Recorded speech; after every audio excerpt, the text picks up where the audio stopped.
Hello everyone. हम सभी को पता है कि ट्वेल्थ का सिलेबस चेंज हो चुका है। तो जो भी अलग अलग टॉपिक्स थे ट्वेल्थ में, उन सब का डिस्ट्रीब्यूशन भी चेंज हो चुका है। चैप्टर के नाम्स भी थोड़े बहुत बदल चुके हैं। तो आज के टॉपिक में हम पहले यूनिट के बारे में बात करेंगे, फ़िज़िक्स के ट्वेल्थ स्टैंडर्ड के। तो जो फर्स्ट यूनिट है फ़िज़िक्स में, उसका नाम है rotational motion and mechanical properties of fluid. तो इस चैप्टर का सिलेबस कुछ इस तरीके से है। इस यूनिट का सिलेबस कुछ इस तरीके से है कि इसमें जो पहले जो 4 टॉपिक है वो है चैप्टर वन से रिलेटेड। और जो बाकी के जो 3 जो बॉक्सेस किए हुए हैं मैंने, ऑरेंज बॉक्सेस, उसमें जो भी टॉपिक्स है वो आते हैं चैप्टर 2 के अंदर। तो फर्स्ट चैप्टर के अंदर हम देखेंगे distinction between centrifugal and centripetal force. Okay, हम इसको और डिटेल में देखने वाले हैं इसी वीडियो में। उसके बाद visualisation of concept of moment of inertia of an object. उसके बाद नेक्स्ट टॉपिक है relate movement of inertia of a body with the angular momentum. Then differentiate between translation and rotational motion of rolling objects. Okay, तो ये 4 जो topics है, ये topics आते हैं हमारे चैप्टर 1 में। और आगे देखते हैं हम। आगे का जो है हमारा चैप्टर 2, इसमें 3 अलग अलग चैप्टर को एक किया गया है। ओके, ये चैप्टर पहले डिफरेंट थे, अलग अलग थे, लेकिन अब इन चैप्टर को एक किया गया। तो सबसे पहला जो पहला ऑरेंज बॉक्स है, उसमें आप देख सकते हैं जो भी पहला जो टॉपिक है वो है relate the pressure of fluid of to the depth below its surface. Next है explain the measurement of atmospheric pressure by using barometer. Third है use Pascal law to explain the working of hydraulic lift and hydraulic brakes. तो ये hydrodynamics से related chapter है, या फिर fluid dynamics से related chapter के टॉपिक है। उसके बाद नेक्स्ट ऑरेंज बॉक्स में देखिए, relate the surface energy of a fluid with a surface tension. Distinguish between fluid which show capillary rise and fall. और थर्ड टॉपिक है identified the process of daily life where surface tension plays a major role. तो ये तीनों topic आते हैं हमारे surface tension chapter के अंदर। ओके, उसके बाद नेक्स्ट ऑरेंज बॉक्स में दिया हुआ है explain the role of viscosity in everyday life and differentiate between streamline and turbulent flow. तो ये दोनों टॉपिक आते हैं विस्कोसिटी चैप्टर के अंतर्गत। लेकिन आपके नए सिलेबस में ये जो भी फ्लूइड डायनामिक्स है, हाइड्रोडायनामिक्स है, ये सरफेस टेंशन है, और ये फ्लूइड डायनामिक्स या फिर हाइड्रोडायनामिक्स, सरफेस टेंशन और विस्कोसिटी, इन तीनों चैप्टर को एक करके हमारा चैप्टर 2 बना है। ओके, तो इसके बाद हम चैप्टर 1 के बारे में देखेंगे कि उसमें क्या चेंजेस है डिटेल में। तो हमारे फर्स्ट चैप्टर का नाम है रोटेशनल डायनामिक्स। अब रोटेशनल डायनामिक्स के कुछ टॉपिक हम ऑलरेडी पढ़ चुके हैं, तो और कुछ टॉपिक रह गए हैं। तो हमें इनमें से कौन से टॉपिक लेने हैं और कौन से टॉपिक हो गए हैं, हम इस पार्ट में, इस वीडियो के इस हिस्से में हम देखेंगे। तो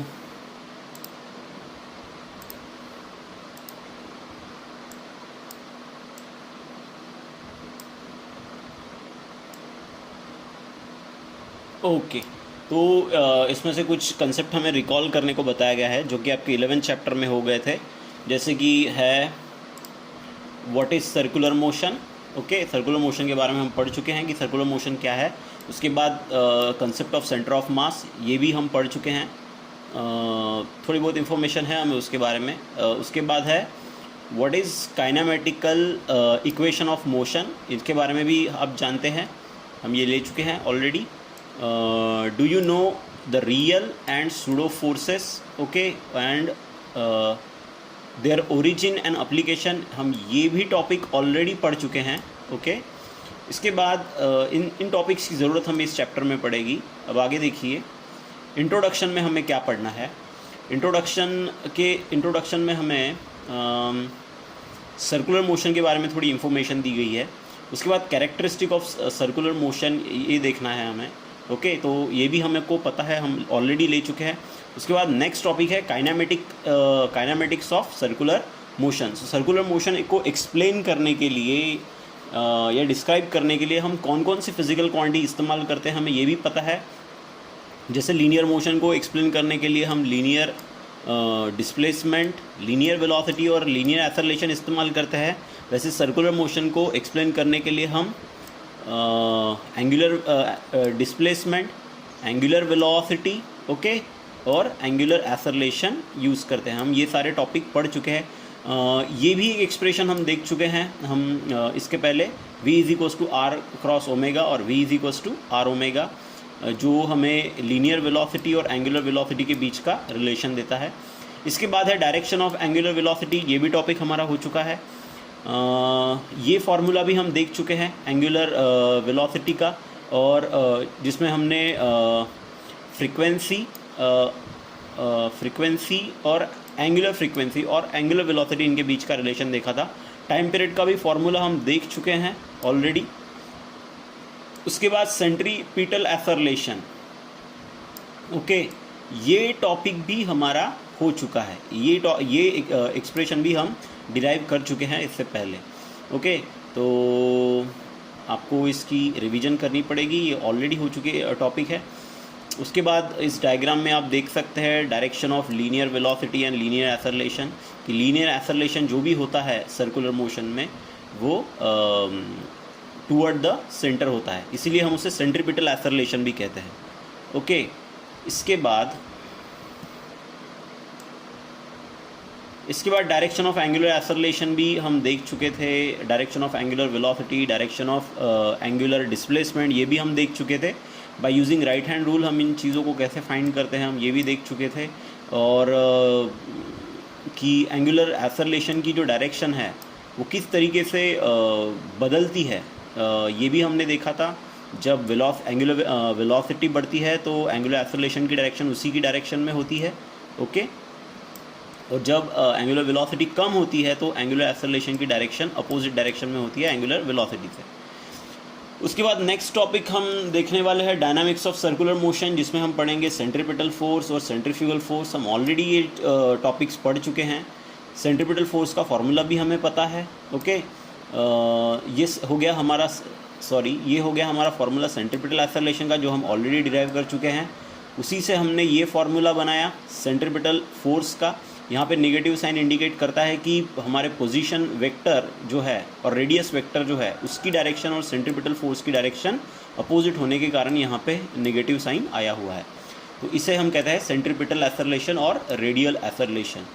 उसका मैग्नीट्यूड का फार्मूला में बस माइनस हटाना है, तो ये एक फार्मूला है सेंट्रीपिटल एक्सेलरेशन का, सेंट्रीपिटल फोर्स का, mr², और सेंट्रीपिटल एक्सेलरेशन का फार्मूला और सेंट्रीपिटल फोर्स का और एक फार्मूला है mv²/r और एक है mv⍵। अब नेक्स्ट है सेंट्रीफ्यूगल फोर्स। सेंट्रीफ्यूगल फोर्स के बारे में भी हम पढ़ चुके थे, और जो हमारा सेंट्रीफ्यूगल फोर्स होता है उसकी जो डायरेक्शन होती है वो सेंट्रीपिटल फोर्स से अपोजिट होते हैं। ओके, तो इसलिए हम वहाँ पे प्लस साइन का इस्तेमाल करते हैं, क्योंकि हमारा जो सेंट्रीपिटल फोर्स है, यहाँ रिजल्टेंट फोर्स काट के हम जो हमारा सेंट्रीपिटल फोर्स है, ओके, सेंट्रीपिटल फोर्स, उसका फॉर्मूला है +mv²r, क्योंकि यहाँ पे क्या होता है, जिस डायरेक्शन में हमारा पोजीशन वेक्टर होता है r, ओके, उसी डायरेक्शन में हमारा सेंट्रीफ्यूगल फोर्स होता है। ओके, सो सेंट्रीफ्यूगल फोर्स की डायरेक्शन और सेंट्रीफ्यूगल फोर्स और पोजीशन वेक्टर की जो या रेडियस वेक्टर की जो डायरेक्शन है वो सेम होने के कारण यहाँ पे प्लस आता है। अगर दोनों फोर्स की अगर हम एडिशन करें तो हमारा जो टोटल फोर्स आता है हमारे पार्टिकल के ऊपर, वो आता है 0। ओके, अब उसके बाद नेक्स्ट टॉपिक हमें देखना है वो है application of uniform circular motion. ये टॉपिक हमारे रह गए हैं लेने के, तो ये टॉपिक हम आने वाले वीडियोस में पढ़ेंगे। तो सबसे पहला है vertical vehicle along horizontal circular track. ये दूसरा है वॉल ऑफ डेथ और वेल ऑफ डेथ और wall of death, that is मौत का कुआं। इसके बारे में देखेंगे हम। इसके बारे में एक मैथमेटिकल एक्सप्रेशन डिराइव करेंगे। उसके बाद है व्हीकल ऑन बैंक रोड। उसके बाद है कोनिकल पेंडुलम। ये चारों टॉपिक हमें पढ़ने हैं आने वाले वीडियोज़ में। ओके, उसके बाद नेक्स्ट है vertical circular motion. Vertical circular motion part भी हमारा हुआ नहीं है, तो वर्टिकल सर्कुलर मोशन में हमें point mass undergoing vertical circular motion under gravity, ये टॉपिक देखना है। ओके, उसके बाद स्पीयर ऑफ डेथ, ये भी टॉपिक हमें देखना है। और vehicle on the top of convex over bridge, ये भी टॉपिक हमें देखना है। उसके बाद यहाँ तक हो गया हमारा सर्कुलर मोशन। तो सर्कुलर मोशन के कुछ टॉपिक हमारे छूटे हुए हैं, ओके, जो कि इस चैप्टर का हिस्सा है। तो ये जो टॉपिक है ये हम आने वाले वीडियोस में देखेंगे। उसके बाद नेक्स्ट टॉपिक है movement of inertia as an analogous quantity of mass. हम ऑलरेडी ये टॉपिक पढ़ चुके हैं, ओके, जिसमें हमने kinetic energy of rotating body का फार्मूला डिराइव किया था, और साथ ही में movement of inertia of body का फार्मूला भी डिराइव किया था। ऑलरेडी हम ये टॉपिक पढ़ चुके हैं। अब नेक्स्ट टॉपिक है जो इस चैप्टर में दिया हुआ है, वो है movement of inertia of uniform ring. तो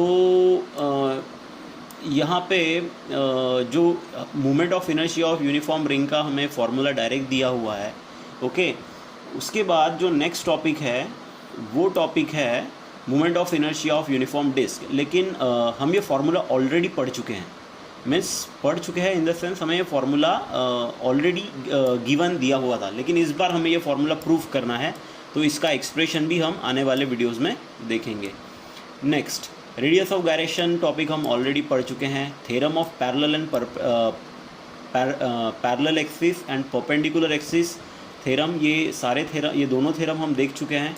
दोनों थ्योरम को हम डिराइव भी कर चुके हैं, इनके फॉर्मूलों को। उसके बाद नेक्स्ट टॉपिक है एंगुलर मोमेंटम और moment of linear moment. Angular momentum का मतलब ही ये होता है मोमेंट ऑफ लीनियर मोमेंट। तो ये टॉपिक भी हम ऑलरेडी पढ़ चुके हैं, हम ये फार्मूला भी देख चुके हैं। L = R क्रॉस P, उसके मैग्नीट्यूड का formula L = PR sin theta.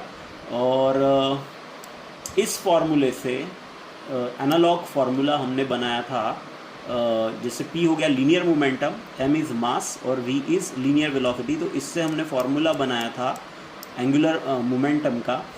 L is angular momentum, मास के जगह हमने रखा था मोमेंट ऑफ इनर्शिया, ओके, और वेलोसिटी की जगह लीनियर वेलोसिटी की जगह हमने रखा था एंगुलर वेलोसिटी। तो इस तरीके का फार्मूला हमने डिराइव किया था इससे पहले की क्लासेस में, ओके। और ये फार्मूला हमने और एक अलग तरीके से रोटेशनल बॉडी में पार्टिकल्स को कंसिडर करके भी डिराइव किया हुआ है।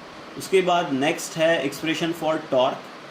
टॉर्क के बारे में भी हम पढ़ चुके हैं, torque acting on rotational body, उसके फार्मूले को भी हम डिराइव कर चुके हैं। ये फार्मूला था वो टॉ = I अल्फ़ा, जो कि एनालॉगस है F = ma के साथ लीनियर मोशन में, ओके। उसके बाद कंजर्वेशन ऑफ एंगुलर मोमेंटम, ये भी टॉपिक हम पढ़ चुके हैं, जिसमें हमने देखा है कि अगर नेट टॉर्क 0 है तो एंगुलर मोमेंटम जो होता है बॉडी का वो होता है कांस्टेंट, ओके। तो ये टॉपिक हम ऑलरेडी देख चुके हैं। उसमें हमने देखा था L1 = L2, ओके, और I1 omega 1 = I2 omega 2, okay. ये हम ऑलरेडी देख चुके हैं। उसके बाद नेक्स्ट टॉपिक है rolling motion. Rolling motion chapter भी टॉपिक भी हम ऑलरेडी पढ़ चुके हैं। इसमें हमने linear acceleration and speed while pure rolling down of on the incline plane, ये टॉपिक भी हम ऑलरेडी देख चुके हैं, जिसमें हमने काइनेटिक एनर्जी ऑफ रोलिंग का एक्सप्रेशन डिराइव किया था, फिर उस बॉडी की लीनियर वेलोसिटी और लीनियर एक्सेलरेशन भी डिराइव किया था। तो ये टॉपिक हम ऑलरेडी देख चुके हैं। उसके बाद ये चार्ट भी हम देख चुके हैं, जिसमें हमने काइनेमेटिक इक्वेशन देखे थे लीनियर मोशन में और एंगुलर मोशन में, ओके। तो ये टॉपिक हमारा हो चुका है, ओके। बस इतना ही हमारे चैप्टर 1 में है, और जो भी टॉपिक हमारे छूटे हुए हैं इसमें, वो टॉपिक हम आगे देखेंगे। ओके,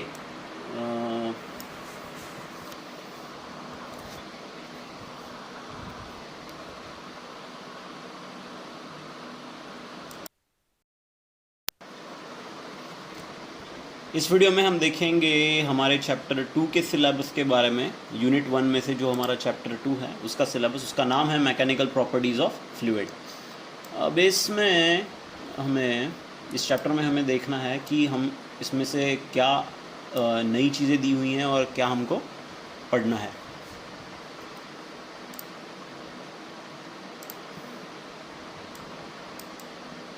ओके, तो सबसे पहला है रिकॉल सेक्शन। रिकॉल सेक्शन में उन्होंने हमको पूछा है कि how important are fluid in our life. हमको पता है फ्लूइड हमारे लिए कितने इम्पोर्टेंट है, पर एक्चुअली फ्लूइड का जो डेफिनेशन है वो हमें इसमें देखना है। तो फ्लूइड का जो डेफिनेशन है वो होता है कि ऐसी वो हर चीज़ जो कि फ़्लो हो सकती है।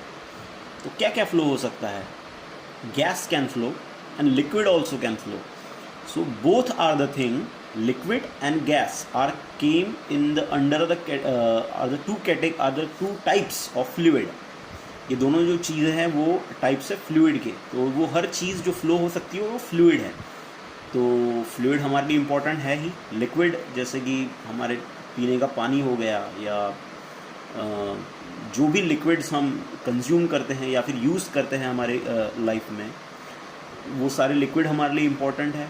Gas it's also kind of fluid, तो वो भी हमारे लिए इम्पोर्टेंट है। अगर गैस एक जगह से दूसरी जगह फ्लो ना हो तो, या फिर air is a kind of gas, तो अगर एयर एक जगह से दूसरी जगह फ्लो ना हो तो लाइफ पॉसिबल ही नहीं है इस अर्थ के ऊपर। तो yes, fluids are important in our life. What is the atmospheric pressure? हम इस चीज़ को ऑलरेडी देख चुके हैं हमारे न्यूमेरिकल्स में कि atmospheric pressure means pressure of gas, जो भी हमारे अराउंड सराउंडिंग में जो भी एटमॉस्फेयर है, जिसमें जो भी डिफरेंट गैसेस से बना है, वो जो भी प्रेशर एग्जर्ट करती हैं बॉडी के ऊपर, हम उसको एटमॉस्फेरिक प्रेशर कहते हैं। Do you feel excess pressure while swimming underwater? Why? Okay, तो जब भी हम स्विमिंग पूल में होते हैं तो हम एक्सेस प्रेशर फील करते हैं, हमारी बॉडी पर कुछ एक्स्ट्रा प्रेशर फील हो रहा है, ये हमें लगता है। हाँ, हमें लगता है। वाई? इसका रीज़न हमें इस चैप्टर से पता चलेगा। ओके, तो इस चैप्टर के इंट्रोडक्शन में सबसे पहले हम फ्लूइड के बारे में पता करेंगे कि फ्लूइड एक्चुअली हमारी लाइफ में कैसे इम्पोर्टेंट है। उसके बाद जो नेक्स्ट टॉपिक है फ्लूइड, उसमें हम फ्लूइड का डेफिनेशन देखेंगे। ये सारे टॉपिक हम हमारे आने वाले वीडियोस में देखने वाले हैं। उसके बाद प्रॉपर्टीज़ ऑफ फ्लूइड देखेंगे। उसके बाद फ्लूइड एट रेस्ट, जो भी रेस्ट में जो फ्लूइड है उसकी प्रॉपर्टीज़ देखेंगे। प्रेशर के बारे में जानेंगे, pressure due to liquid column के बारे में जानेंगे, एटमॉस्फेरिक प्रेशर के बारे में जानेंगे। उसके बाद absolute pressure and gauge pressure के बारे में जानेंगे। हाइड्रोस्टैटिक पैराडॉक्स के बारे में जानेंगे, पास्कल लॉ के बारे में जानेंगे। ये सारे टॉपिक जो थे ये इससे पहले 11th में थे, लेकिन अब जो नया सिलेबस है उसमें ये सारे टॉपिक 12th में इन्वॉल्व कर दिए गए हैं, और तो हमें इनको पढ़ना पड़ेगा और एग्ज़ाम में भी इनके ऊपर क्वेश्चन आएंगे। ओके, उसके बाद है एप्लीकेशन ऑफ पास्कल लॉ, ये हमें पढ़ना है। और एप्लीकेशन ऑफ पास्कल लॉज जो है वो यूज़ होता है हाइड्रोलिक लिफ्ट में और हाइड्रोलिक ब्रेक में। उसके बाद नेक्स्ट है मेज़रमेंट ऑफ प्रेशर, ये हमें देखना है। तो जब प्रेशर मेज़र करने के लिए हम कौन कौन से डिवाइसेस का इस्तेमाल करते हैं, जैसे कि मर्क्यूरी बैरोमीटर है। मर्क्यूरी बैरोमीटर के ऊपर ऑलरेडी हम प्रॉब्लम देख चुके हैं हमारे सरफेस टेंशन के न्यूमेरिकल्स में। ओके, उसके बाद है ओपन ट्यूब मैनोमीटर, हमें इसके बारे में भी थोड़ा पढ़ना है। उसके बाद नेक्स्ट टॉपिक है वो है surface tension. Surface tension chapter हम ऑलरेडी पढ़ चुके हैं। ओके, इसके पहले के टॉपिक्स हम नहीं पढ़े, तो उसके ऊपर मैं आने वाले समय में वीडियोस अपने ग्रुप में डालूँगा। ओके, उसके बाद molecular theories of surface tension, ये हम पढ़ चुके हैं। ओके, लेकिन इसको समझने से पहले हमने जो कुछ डेफिनेशन पढ़ी वो थी इंटरमॉलिक्यूलर फोर्सेस के बारे में, जिसके दो टाइप थे, कोहेसिव फोर्स, अडेसिव फोर्स, हम ऑलरेडी डिस्कस कर चुके हैं इनके बारे में। Range of molecular force, sphere of influence, surface film, ये सारी चीज़ें हम ऑलरेडी डिस्कस कर चुके हैं। हाँ, एक टॉपिक शायद रह गया था जो कि था free surface of a liquid. तो फ्री सरफेस ऑफ लिक्विड किसे कहते हैं? आप ऑलरेडी इलास्टिसिटी चैप्टर पढ़ चुके हैं, तो इलास्टिसिटी चैप्टर में आपने शेयर स्ट्रेस के बारे में पढ़ा होगा। शेयर स्ट्रेस का जो फॉर्मूला था, शेयर स्ट्रेस का जो फॉर्मूला था वो था टेंजेंशियल फोर्स। ओके, यहाँ थोड़ी हैंड राइटिंग थोड़ी ख़राब आती है। टेंजेंट फोर्स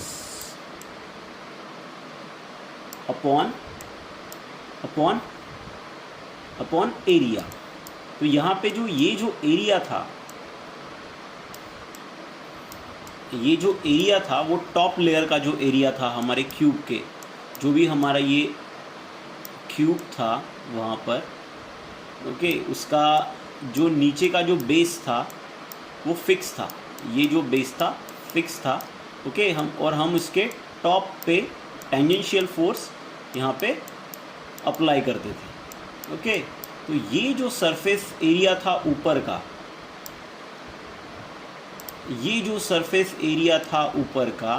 ये सरफेस एरिया ही, ये जो नीचे का जो एरिया है ये एरिया है, ओके। इस डिनोमिनेटर में जो एरिया दिया हुआ है ये वही एरिया है, ओके, क्यूब के ऊपर का टॉप का एरिया।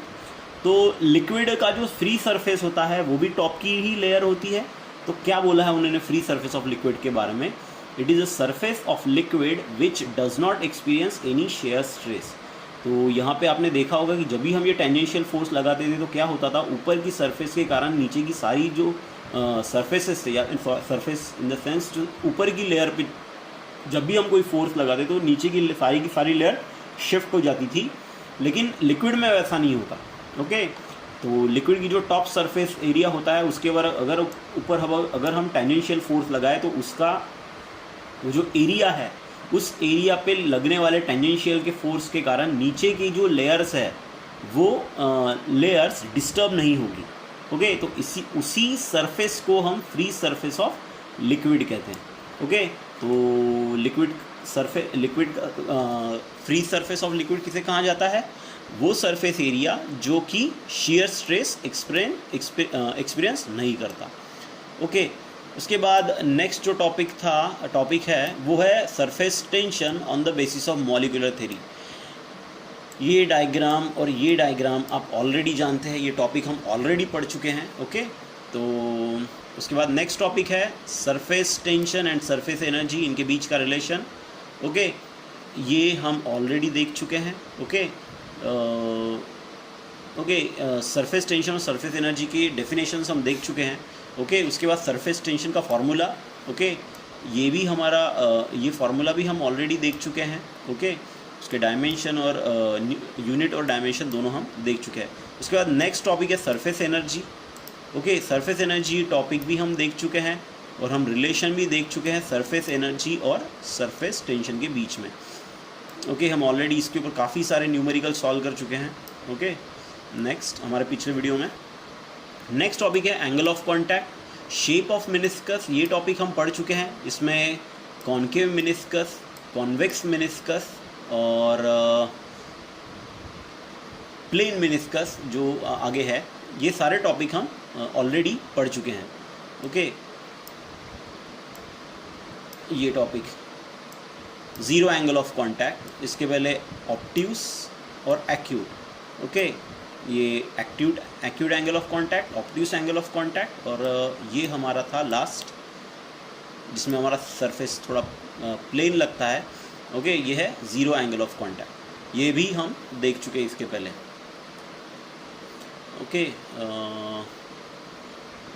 उसके बाद नेक्स्ट है शेप ऑफ लिक्विड ड्रॉप। ये टॉपिक भी हम देख चुके हैं, इस फॉर्मूले को भी हम देख चुके हैं, और इस फॉर्मूले से हमने कॉस थीटा का फॉर्मूला बनाया जहाँ की थीटा एंगल ऑफ कांटेक्ट है, और इससे हमने अलग अलग तरीके के लिक्विड ड्रॉप की पॉसिबल केसेस देखी, ओके। उसके बाद है factor affecting angle of contact, okay, जो कि है जो भी फैक्टर सरफेस टेंशन के ऊपर अफेक्ट करते हैं वही फैक्टर्स एंगल ऑफ कांटेक्ट के ऊपर भी अफेक्ट करते हैं, जैसे कि impurity, surface tension of liquid, और टेम्परेचर ऑफ लिक्विड, और nature of liquid and solid in contact, जो कि रिलेटेड है कोहेसिव और अधेसिव फोर्स से, ओके।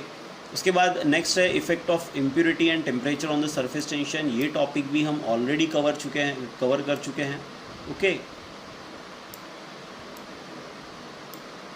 उसके बाद नेक्स्ट टॉपिक है excess pressure across the surface of liquid. ये टॉपिक भी हम देख चुके हैं, अलग अलग तरीके के नेचर ऑफ सरफेस हम देख चुके हैं, जैसे कि प्लेन, ओके, कॉनकेव और कॉन्वेक्स, ये टॉपिक हम देख चुके हैं। उसके बाद excess pressure of liquid drop, okay, and soap bubble, ये भी एक्सप्रेशन हम ऑलरेडी डिराइव कर चुके हैं।